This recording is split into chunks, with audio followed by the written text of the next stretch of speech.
Coming to you live from Fredenberg Manor.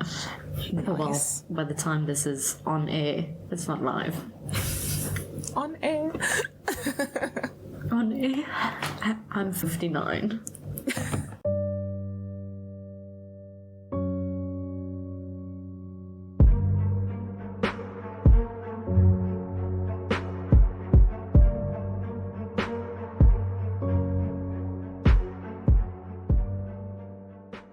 I have a surprise. Oh no. I'm drinking. I'm drinking a glass of wine for the first time in I don't know. Wow. How long? I feel like I haven't had a glass, especially while we're recording. I haven't had a glass of wine since the beginning. Oh, they gave us a complimentary bottle of wine where we're staying, Fredenberg Manor. Well, I hope you enjoy it. Thank you. Welcome to Lawn Omen. Well, welcome. Takes a sip of wine. Oh, yes, let us do wine salts. We really are yin and yang because I have the red wine, you have the white wine. Yeah. You're dressed in, I have like a greyish, whitish top on, you have black on. Oh, of course. Yeah, I was like, I don't know what I'm gonna wear. Let me just put on leggings and a top so I can record without like flashing you in my gown. Are you gonna go in a gown? No, but I just wasn't like I took so much longer with my hair than I thought. Nothing's really happened this week, has it? There were 20, I believe it was 20 or 22 underage kids who died in a tavern in Ubeni. 21 teenagers died on Sunday morning at an East London tavern, carbon monoxide poisoning. So many young kids. Like, what were they doing there in the first place? Yeah. Oh, they say from a gas leak. Oh, that's so tragic. Yeah, but it's also like the fact that they were so young, and like you said, at a tavern, they pushed past the bouncers. It's like the case I did with Carl Scooby. Yes. What was that nightclub's name again? Oh, Tiger. Yes, the Tiger was also just renowned for letting underage kids in. Because like I said, when I was a matric, I definitely knew of people who went there and they were not of legal age. So it's not an isolated not incident as in, I know this is an isolated incident that like 20 kids or 21 teenagers died, but it's not isolated as in clubs breaking that law to make more money, because that's at the end what it's all about. And I really just feel for the parents as well, because kids rebel, and you can't just solely blame the parents, because kids rebel and sometimes kids make bad friends and stuff like that and hide from the parents. So it's just all around like a real tragedy. I was gonna say, like, imagine you, a parent, and you basically put your kid to bed, and then they sneak out in the middle of the night, go to a tavern, and then you find out that they're dead. Exactly. Like, that's just so awful. Yeah, no, it is. It's really, really sad. Yeah, if you hear people, I'm in a guest house, I'm sorry. It's not a ghost. Yeah, we're remote recording as usual, but now Chanelle's in a different location, which is kind of exciting. Yeah, it is kind of exciting. It's going to be interesting. What to know how to say. Oh yeah, there's like the original deed to the house or something like that is framed and in the common fireplace area. And I'm definitely going to go and read that later. Yes. I haven't read it yet, but I will go and read it. No, you should definitely take some pictures. Maybe you should do like an Instagram live or something. Are you mad? Do you know me? I don't understand why not. Kristin said maybe you should do it. Kristin's like, oh, maybe you should do an Instagram live and show the place.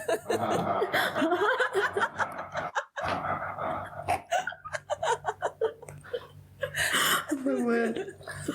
That'll be you like scurrying away from the camera. Yeah. Chanelle, you've got to get used to being in front of the camera.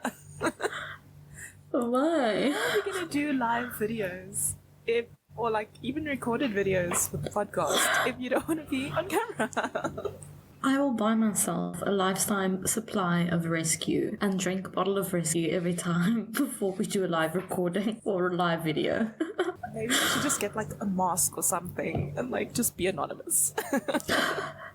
Like anonymous or like a moose. What's his name? Anonymous. Anonymous. Like Banksy. Yes. Just be anonymous forever. Yeah. Banksy, but for podcasts. Yeah, so it's really nice. We're in a room, We have a little bed over here, and then we... Not a little bit, it's a big bit. It's a big bed. And then we have a TV and a little mini fridge and a really nice bath and shower. A deck overlooking the pool. And a deck overlooking the pool. And then... And we get breakfast as well next tomorrow morning. And Sunday morning. And Sunday morning. And I then feel like when Pat you is very walk out the excited. door... Yes. And then when you walk out the door, there's like a whole bar area where you're free to go and take whatever you want. You just write your room number down and what you had, and then you settle your bill at the end. But there's like wines and whiskeys and beers and waters. It's so dangerous. Like, yeah, all just sorts by of your stuff. room. I know. Yeah, like literally just outside. And no one's there to like yeah. police that. Like, that's your fourth bottle of wine. No. Are you sure you want to continue? But I mean, like I said, we got a free bottle of wine from them. Ready. It's their house wine, I guess. Friedenberg Manor Cabernet Sauvignon. And yeah. And then, oh, he's so sweet. He gave me a jar of chili oil. Chili whale. Chili oil. It's like whale. You're eating whale now? Just a whale with a blanket. Sorry, I did not expect that.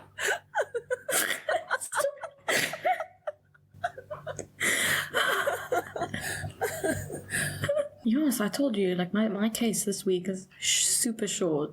Yeah. What wine are you drinking, by the way? Oh, it's Drostihoff, the extra light white. Oh, nice. So it's lower alcohol. I feel like I never asked you. It's always the same wine. Okay. So That's always the same. Okay. Yeah, so if there's no other business, I'm ready when you... Oh, yeah. I saw that R. Kelly has been sentenced to 30 years in prison. And then, what's her face? Ghislaine Maxwell. Maxwell, yes. She was sentenced to like 20 years. Oh, that's not enough, but okay. Yeah, so I guess we'll get started then. Yeah. The following stories contain graphic content and might not be suitable for everyone. The sources I use to find the information will be listed below, and everything I say is my own opinion unless it is stated as fact. I mean no disrespect towards anyone that I speak about. Today I'm taking us back to the 1930s, between 1936 and 1937 in Johannesburg to be exact.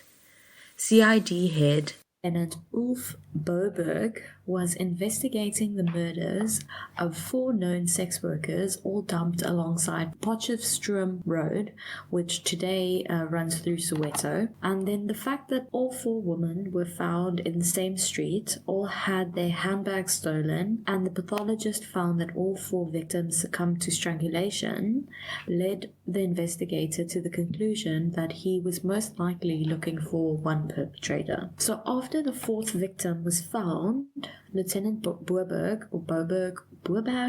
I don't know if it was Afrikaans, because if he was Afrikaans it would definitely be Boberg. But anyways, Boberg. That just sounds so funny. So Lieutenant Boberg decided that he needed to take an unusual approach if he wanted to find this perpetrator, an approach for which he would need permission from the high authorities. Lieutenant Boberg worked with the sex workers to find the person who was responsible for these tragedies. The officers told them, the sex workers, to go back to work as usual, but to have the Johns drop them off at the same spot they picked them up every single night, and then they'd have to check in with the police officers. Every sex worker in the area would be watched by at least 2 police officers every single night. And I mean, That's amazing. this was at a time... Exactly. I feel like still sex workers' lives aren't really taken that seriously or taken into account, or like they're looked past, you know what I mean? And for the police force to come together and, you know, actually work with them and protect them to some degree, well, I don't know what happened like straight after this, if they just went back to arresting them, but for at least a couple of months, yes, they could work together. So the officers would watch over the sex workers, and they wrote down the number plate of every single John as they drove off with them. So they'd write down Molly is going with this guy or this car and then this number plate. They should have followed all the Johns home and been like, hi, John's wife. Do you want to know where your husband just was? Hi, John's wife and his 5 children. Yeah, exactly. So the officers were only allowed to clock off after all the women had checked in for the night and all of them were safely home. They did this for months until Mavis Davids. Sorry. It's a tongue twister of a name. They did this for months until Mavis Davids didn't come back. Soon Lieutenant Boerberg, whatever, was notified and he was given the registration number of the last car that had picked her up. But they rushed to the street where the victims were found, usually, in an effort to try and find Mavis before it was too late, or perhaps find the perpetrator, in the act, or whatever the case may be. Mavis was found bleeding but alive on the Potchefstroom Road. She told police that she had become uneasy when her client turned down into Potchefstroom Road, and when he stopped the car, she tried to open the door to escape. But the man grabbed her, placed his hands around her neck, and began squeezing until she passed out, and then she didn't remember anything from there. I'm so glad that she actually survived that. Because for all intents and purposes, I think he just left her there because he thought she was dead. They used the registration number and they found the address that it was registered to. And the police arrived at the house that same night and they noticed that the black car that the registration number belonged to wasn't there yet. So they waited. In the early morning hours, the car pulled up the driveway and the police rushed the man and arrested him after they searched his house and they found his trophies, the handbags, hidden in a cupboard. And in his car was Mavis's handbag. Okay, so this man was called, I don't know why, it just went on. I didn't even mention his name. It's probably because he's irrelevant and gross. So this man was named Yeah, exactly. So this man was named Cornelius Berger, and after an examination, they found that he had suffered from a venereal disease, most likely syphilis, and it had obviously taken a toll on his mind because if left untreated, syphilis can cause it can cause psychosis, it can cause depression, like it really can affect That's crazy. your mind. I know, it's wild. So he did, however, tell police that he had caught the disease from a sex worker, and that's what triggered his homicidal rage. So, you know how you also said they should have followed everyone home and told their wife.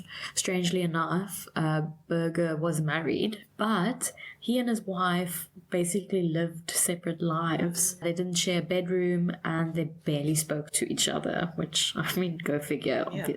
I wouldn't want to speak to him either. So he ended up not being fit enough to stand trial, and he was sent to a psychiatric center where he would die not that long afterwards. And then in years to come, Boerberg would describe his experience of hunting what was probably Johannesburg's first serial killer in his book, Boerberg. Oh, it is Afrikaans because his book is named Boerberg Vertel. I don't know why I only clocked that now, but yeah. Red wine. That's why. Yeah, exactly.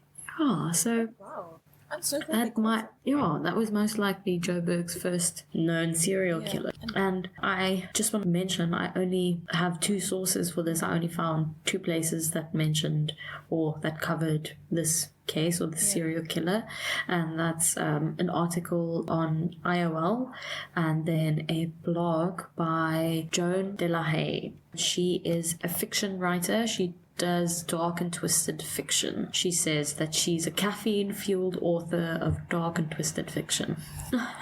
Yeah, so only 2 sources, that's why it's so short. Oh yeah. Do you know what we have not touched upon is the fact that Roe versus Wade got turned over in the US, which is wild. And I know, like, it doesn't affect our country, but it's women's rights. Directly at all. But it's women's rights, and My thing is just mind your own fucking business. Yeah, it's like It's not your body. Like, exactly.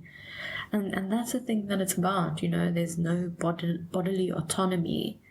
And people who want to argue for a clump of cells' rights before they argue for an actual fully formed human being, I've got it twisted, you know. So ridiculous. Yeah, like, and you should have the right if you don't want to have kids or if you don't feel fit to have kids. Whatever your reasons are, you should be free to have that. It's your business. This is the same if, well, no, it's not the same because at least a vasectomy is reversible, but if it would be written into law that every man has to get a vasectomy when he's 18 years old, you know, then that's also taking someone's bodily autonomy away while arguing that you can cause an unwanted pregnancy or whatever. It's the same principle. You're taking away bodily autonomy for the greater good, quote unquote.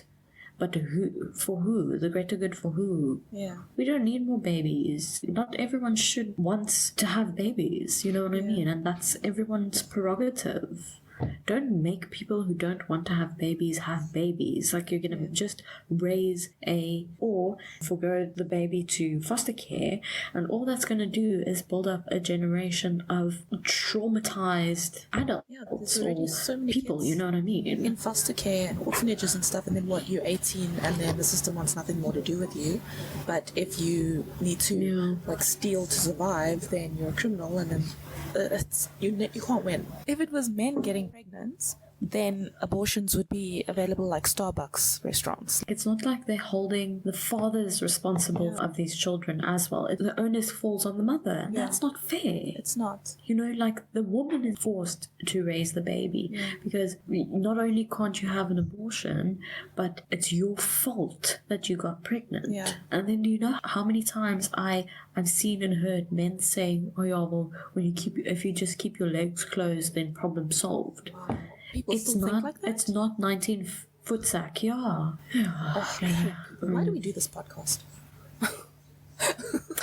Every time I'm just like, To complain. people make me so mad. No, it is. It's vile, honestly. You've just taken away half of society's rights, just like that. But on that note, do you need wine? Yes, now I do. I was going to just carry on, but I think now I just need some more wine because it's so really sad.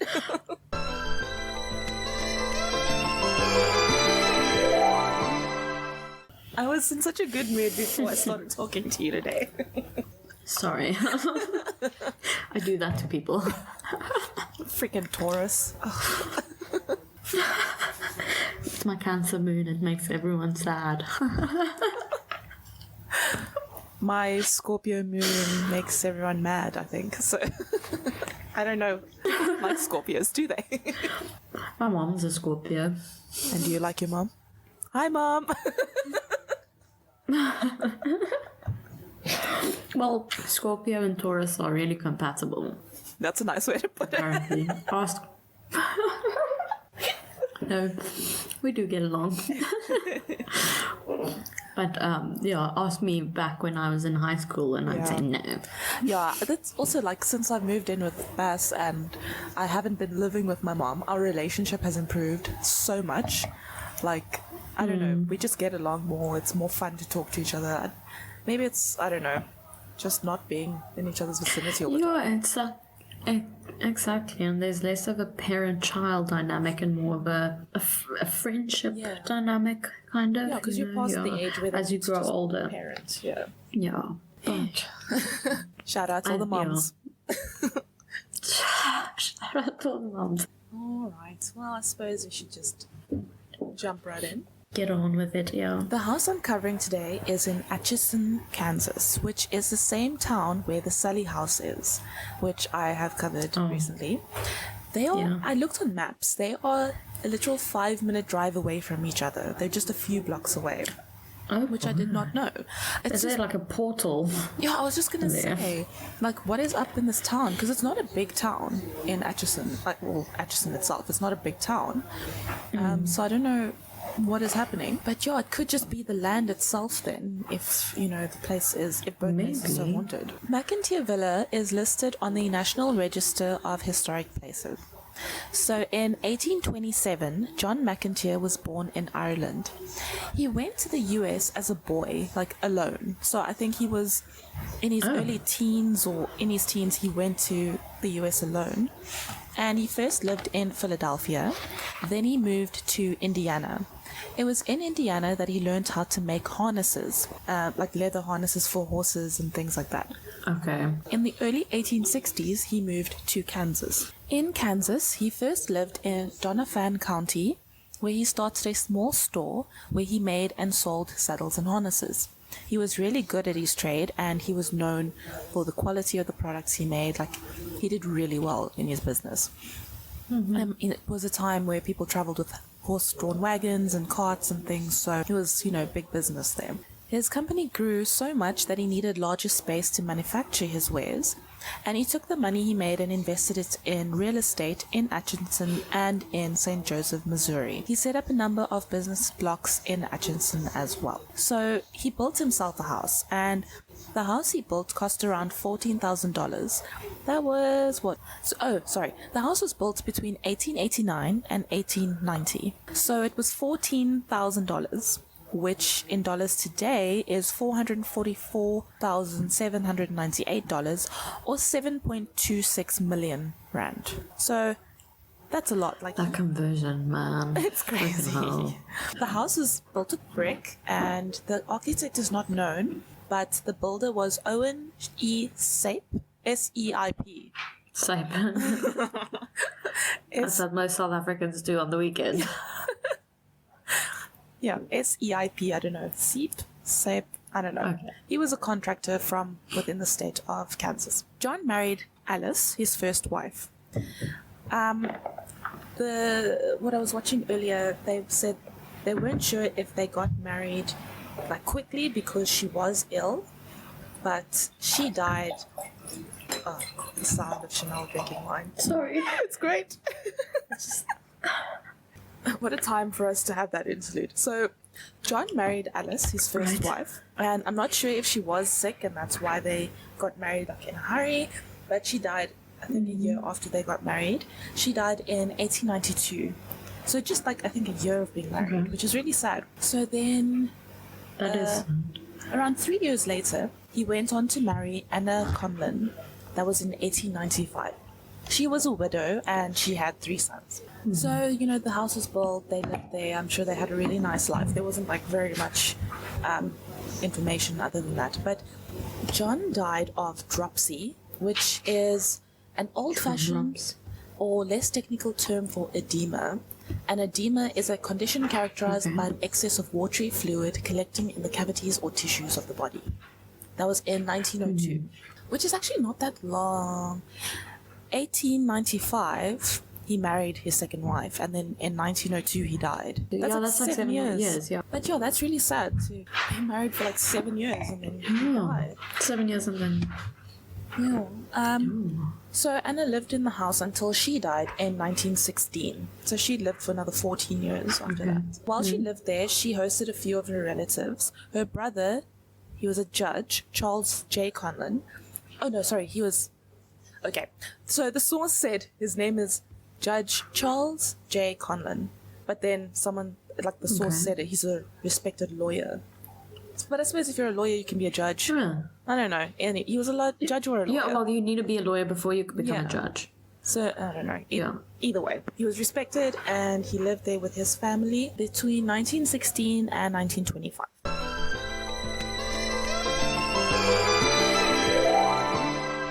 This is the next morning. Yeah, 24 hours. No, it's not 24 hours later. It's like 12 hours later. I had connectivity issues, so we had to postpone to Saturday morning. Yeah. For Kristin's part. Half of Kristin's part. I can't remember where we stopped. Yeah, me neither, actually. You had a really fun night. We just had Burger King. Oh, nice. Stayed inside. Okie dokie. What is that sound? Oh, it's the wind outside. It's really hectic out here. I'm just gonna stay inside the whole day. Yeah, I can imagine. Anyway, yeah. So we were talking about John McInteer. He married his first wife and she died like a year afterwards. Then he married Anna Conman in 1895. She was a widow and had 3 sons. John died of dropsy, which is basically edema, in 1902. And then Anna lived in the house until she died in 1916. And then while she lived there, between 1916 and 1925, her brother and his family stayed there as well. The house then became a rooming house for about 25 years, from like 1925 until 1952. And then in that time, there was one known death, and that was of an infant. I'm not sure where in the building that was, but that was the one known death. And then in 1952, Miss Isabel Altus, who was known as Goldie, purchased the home. She was a retired professional violinist, and she was apparently a bit eccentric, according to her neighbors. I love that. I wonder what my neighbors think. neighbors would describe me as that. Weird reclusive cat ladies. Yeah, exactly. Yeah, so Goldie was going to try and restore the building. She wanted to get it to its former glory before it was like a rooming house, but she didn't have enough money for the upkeep and the restoration. So she died in a chair in front of the fireplace. And the chair is like, the chair is still there. Which is like, so weird. She died in 1969, and just before that, she sold the property to George Girardi, and then he started working on restoring it. And then Mr. Girardi and his wife both passed away in the home. Oh my gosh. Yeah, there's kind of this thing that's a lot of people dying in a house. Sorry. No, there's this thing kind of, if you owned the house and you lived in it, then you're going to die in the house. Oh, just because it has that connotation, I wouldn't get the house, just in case. Through the house's history, there have been a recorded 9 deaths, 8 of those being like natural deaths. And oh my gosh. One was a result of suicide. He killed himself with a .22 caliber gunshot to the head in 1922, and that was Charles Donovan, John McIntyre's second wife's youngest son. Okay. His second wife had the 3 kids when he married her. So Judge Charles is the one who found the body of Charles Donovan. That was his nephew. So it was in that time that they were all like staying in the house. I think it's after he died, yeah. So that's very sad. Sure. So then we get into the hauntings. Of course, one of the creepiest parts of the house is the basement. Of course. Of course. There are 7 rooms there, and they're not really sure like what the rooms were used for, but it's pretty much so dark that you can't see your hand in front of your face. I already hate it. One of the rooms is a favorite spot for a shadow figure, and many visitors have said that they've seen a tall shadow man who occasionally growls at them in that room. Ew. Why would you buy this place? Just no. Just no, that's not a ghost. That's Damon. Yeah, this is even worse. There are also sightings of children and the sound of babies crying, which I think the last episode you were like, that sounds like a demon. Yeah, that's no thank you. On the ground floor, visitors have heard odd noises, including the piano playing. They've also heard the rocking chair creaking. No. And that's the chair that Goldie died in. She died and I knew it. I knew it. When you said the chair's still there, I knew something was going to happen around that chair. Why would you still have that chair, first of all? Well, because it's Goldie's chair. Okay, but Goldie deserves to move on and not be stuck here. She must go towards the light. But why, if you can haunt people? Like, you can haunt people. Like, why would you want to move on? So that you can go and learn the other lessons that you need to learn in your next lives. Or, if you've learned all your lessons, I don't know what happens then. You ascend. I don't know. Yeah, but I mean, why when you can like just for a couple of years just irritate people? That would be great. Just for this is a part of your this is a part of your earthly life as being a ghost, okay? Like, I'm here to torment the people. It's like The Sims. Yeah. So on the second floor, that's where people have captured EVPs and they've seen like things move. They've seen apparitions and shadow people. Of course, one of the rooms on the floor houses a marionette doll, which dates back to the 1800s and has real human hair. No, ew. Oh yeah, I hate the fact that in the olden days they would take the hair from the little girl and make a doll for them and use their hair. Oh, that's just asking why? For what you wanted. Like, what the heck? Why? I don't know, that's just weird. Oh, yeah. Do you use the baby teeth as well to make just a doll with one tooth. You have many baby teeth that fall out. All of your teeth fall out. I know, but what if So you just stick it on as they come out? What if you realize too late and you've only got one baby tooth left and you're like, well, I guess it still only has one tooth now. Like, no, because you still tell them about the tooth fairy. We had the tooth mouse. Ons het die tandenwys gehad. Did you have tooth fairy or tooth mouse? Really? Oh, no, we had a mouse. Anyway. That's cute. And then, then you must tell them about that and then collect all the teeth because they want the treat or the money or the whatever. And then you present the doll to them, like when they're 18 or whatever. After they found... Okay, well, you don't... No. After they found out that the... tooth mouse or tooth fairy isn't real, so not when you're 18, like, I don't know how old ever. And then you give that doll to them. Here are all your teeth. Oh, that's so gross. Just the thought of that, like, oh, we cut your hair, here we go. It's like baby's And your hair doll. cuts. Like, just put blood on there too. No, gross. Why would you use your child's hair to make them a toy Yeah, that's so gross. for them to keep? That's weird to me. It's so weird. If you do that, that is your own prerogative. But it's odd, and it's But it would scare me. I don't know. And then there's the attic, where other shadow figures have been seen. Some women who go there have reported being touched or scratched, and most people just feel really uncomfortable or uneasy in that attic. Go figure. So this is basically going to be just a quote because it's just a list of the paranormal activity that people have experienced there. So there's lights turning on and off in the tower because it's a Victorian kind of house. So there's like architectural style. There's like little towers. Yeah. Yeah, it's such a beautiful house. So lights turning on and off in the tower, nice. and there's no electricity in there. So lights should not be turning on and off. Oh. Figures seen in windows when no one is at home. A speaker was thrown off the counter and boxes moved.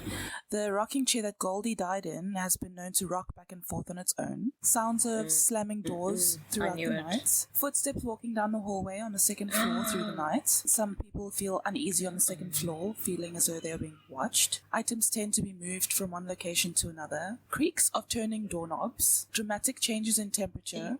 Both male and female voices. The door to one of the sitting rooms upstairs opens on its own, and a shadow person has been seen a few times. And the scent of a powdery woman's perfume and the hint of cigarettes. Powdery woman?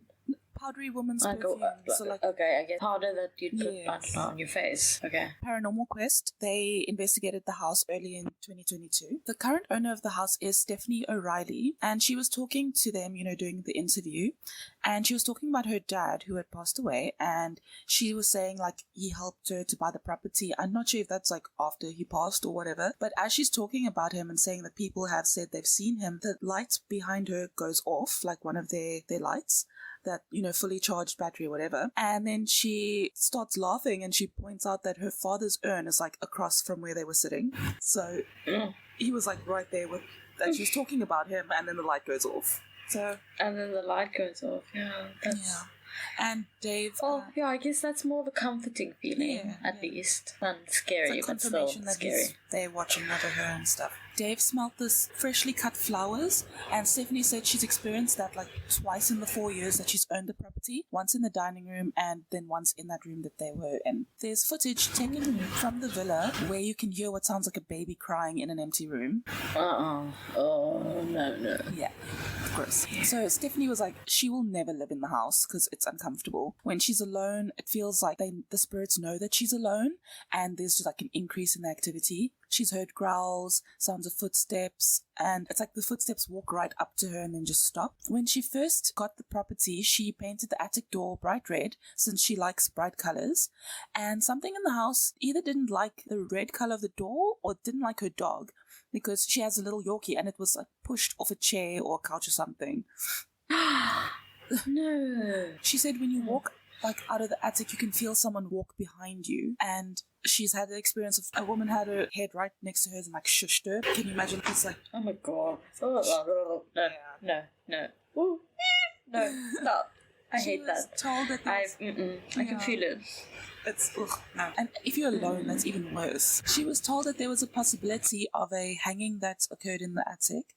and it could be someone by the name of David. She's also said that one day she was in the basement and she saw a shadow, and then she saw someone basically crawling across the ceiling. No, you crawling across the ceiling. Yeah, that's like nightmare fuel. That's so gross. Yes, that is nightmare fuel. I hate that. She has a ventriloquist doll in her basement. Why? I don't. She thinks it's cute, the doll. Everyone else hates it, and she thinks it's adorable. So maybe she's the problem. She needs to sort out her priorities. Yeah. It's an original Charlie McCarthy doll from the 30s. So that's a really old doll. She puts her recorder on the doll and said, "Hi, Charlie." She went into another room to investigate there, and she got a recording that said, "My name is Jack." A few months later, some people were there filming, and they called her and they said, "You know your doll's name is Jack, right?" Oh my gosh. So he confirmed his name. Yeah. Don't like that. So Ryan and Dave were doing the investigation, and they were in the basement, and Ryan was saying they're going to leave the house and do abandonment. They leave the equipment on for like an hour, and they leave the property, see what they can find. And while they were still talking about leaving, they recorded what sounds like a child's voice. They heard it real time as well.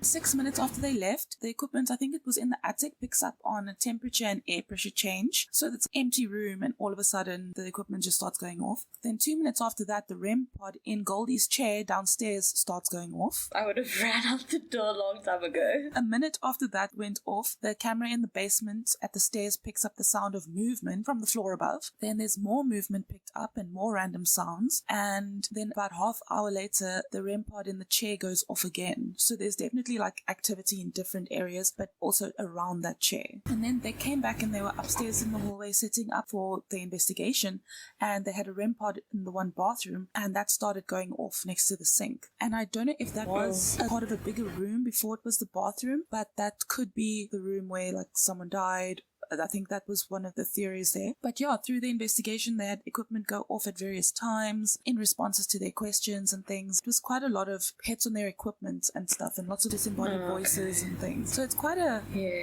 creepy investigation. So do watch that. It's Paranormal Quest. Where do you watch it on? YouTube. What do you watch it on? YouTube. Oh, They have a YouTube channel. I just love their investigations. It's like so authentic. Do you know what? Like they're just fun to watch. I like them. Okay, yeah, that is nice. They're not as dramatic as some other people. Zach Baggins. So yeah, that's McInteer Villa in very haunted Atchison, Kansas. Yeah. That is very haunted. Jeez, yeah, like just a few minutes away from the Sally house. Yeah. That was quick. Well, thank you for listening to us. We post every Sunday. You can find us at lawanomen.com. And on our social media platforms, we are at Law and Omen. You can email us info@lawanomen.com. Don't forget to vote for us. Please vote for us. Yes. Yes. It's apva.africa/votings. I don't know why they called it votings and not voting, but apva.africa is the website. It takes like 3 clicks to vote. We're in the crime category. Please. So please. Yes, and vote for True Crime South Africa for Podcast of the Year. Yes. And for the Crime Podcast, who... Yeah, there's lots of... they added more nominees now, so there's a whole list of people that you can vote for. You can go and take a look at people's work, because there's, a lot of artists to discover there, lots of podcasts, there's voiceover artists and things, so a lot of African talent to be discovered. So yeah, and thanks for sticking around and listening. We love you. Goodbye. Bye.